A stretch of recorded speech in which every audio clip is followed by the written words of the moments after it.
మనమందరము కుటుంబ సభ్యులం. నేను ఒక్కటి బహిరంగంగా చెప్పదలుచుకున్నా, నేను పుట్టిన నియోజకవర్గం కానీ, నేను పోటీ చేసిన నియోజకవర్గం కానీ, లేక ఎక్కడైనా నా మాట చెల్లుబాటు అవుతుంది అంటే కానీ ఫలానా వాళ్లే ఉండాలి, నా మాటే జరగాలి అని చెప్పడానికి నేను తయారుగా లేను.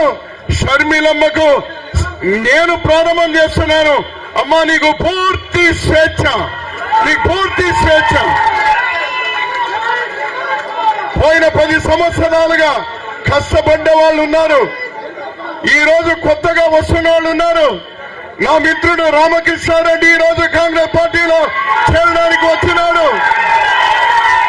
ఒక నిజాయితీ పరుడు, ఉన్న ఆస్తులు పోగొట్టుకున్నాడు కానీ ఆస్తులు చేసుకున్నటువంటి వాడు కాదు. ఇలాంటి వాడు ఇంకా చాలా మంది ఎదురు చూస్తున్నారు. ఈ పెద్దలందరితో కూడా టచ్ లో ఉన్నారు, మాతో కూడా ఉన్నారు.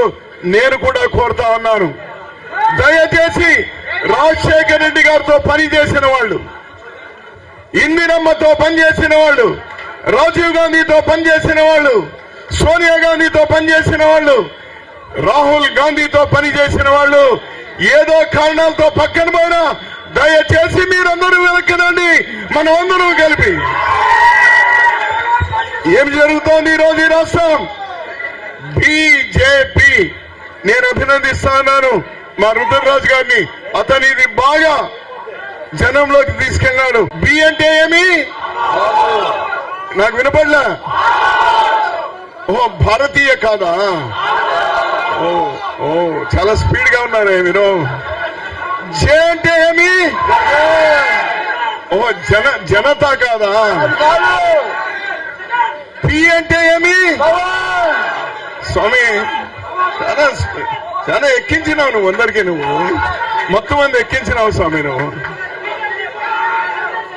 మొత్తం 29 రాష్ట్రాలుంటే 28 రాష్ట్రాల్లో బీజేపీ అంటే భారతీయ జనతా పార్టీ అయితే ఒక్క ఆంధ్రప్రదేశ్ లో మాత్రం బాబు జగన్ పవన్.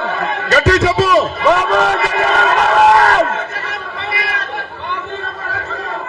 బాబు జగన్ పవన్ వాళ్ళు ముగ్గురు ఈ రోజు కట్టు బానిసలు.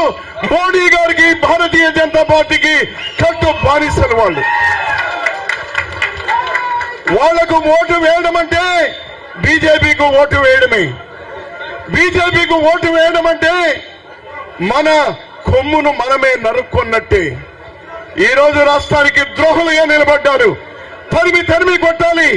అది మళ్లీ చేయగలిగిన సత్తా రాహుల్ గాంధీ గారు ఈ ఆగస్టు 15వ తేదీన 100 6 100 అగ్రహారం బీడైనా రాహుల్ గాంధీ గారు ఎర్ర కోట మీద జాతీయ జెండాను ప్రధాని హోదాలో ఎగరవేయబోతా ఉన్నారు. అతని తొలి సంతకం ఏ ఫైల్ మీద? అది మన గుండె చప్పుడు కాదు, రాహుల్ గాంధీ గారి గుండె చప్పుడు. ఈ రోజు అతనే కాదు, ఇండియా కూటమిలో ఉన్న అన్ని పార్టీలతో కూడా వాళ్ళు ఒప్పిస్తారు, మనకు సాధ్యమవుతుంది. ఈ రోజు షర్మిలమ్మ దక్షిణాయనం అయిపోయింది. ఏ శుభ కార్యక్రమం చేసినా ఉత్తరాయణంలోనే ప్రారంభం అవుతుంది. ఉత్తరాయణంలో ప్రారంభమైంది, ఈరోజు శుభం ప్రారంభమైంది. అప్పుడే వణుకు పుట్టుతా ఉంది, అప్పుడే వణుకు ప్రారంభమైంది. వేలాది వాహనాలు ఎయిర్పోర్ట్ నుంచి వస్తా ఉంటే మావి ఒక 10 వాహనాలు వదిలి మిగిలిన వాహనాలన్నీ అడ్డుకునేటువంటి ప్రయత్నం ప్రభుత్వం చేస్తా ఉంది అంటే ఏమి దాని అర్థం? భయం భయం భయం భయం భయం.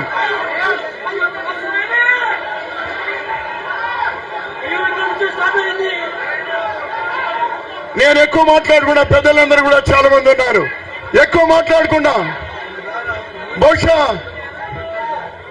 అధ్యక్షులుగా ఈరోజు బాధ్యతలు తీసుకుంటూనే వెంటనే జనంలోకి పోవాలి. జనంలోకి పోయే ముందు కాంగ్రెస్ కార్యకర్తలు నాయకులు ప్రతి జిల్లాలో కలవాలి అని వారు అనుకుంటా ఉన్నారు. మీ జిల్లాలకు వచ్చినప్పుడు గ్రామ స్థాయి నుండి జిల్లా స్థాయి వరకు ఉన్న ప్రతి కార్యకర్త ప్రతి నాయకుడు మనకెవరైతే ఉన్నారో వాళ్ళందరినీ కూడా ఇదే విధంగా ఇండోర్ మీటింగ్స్ లో ఆమె వచ్చి కలుస్తారు. ఆమె అందరికీ ధైర్యం చెప్తారు. మేము కూడా ఆమె వెంట వస్తాము. మీరందరూ కూడా మీ జిల్లాల్లో ఆ కార్యక్రమాలు ఏర్పాటు చేయండి అని మిమ్మల్ని అందరినీ కూడా కోరుతూ జై కాంగ్రెస్, జై కాంగ్రెస్, జోహార్ ఇందిరమ్మ, జోహార్ రాజీవ్ గాంధీ, జోహార్ వైఎస్ఆర్, జోహార్ వైఎస్ఆర్. నమస్కారం.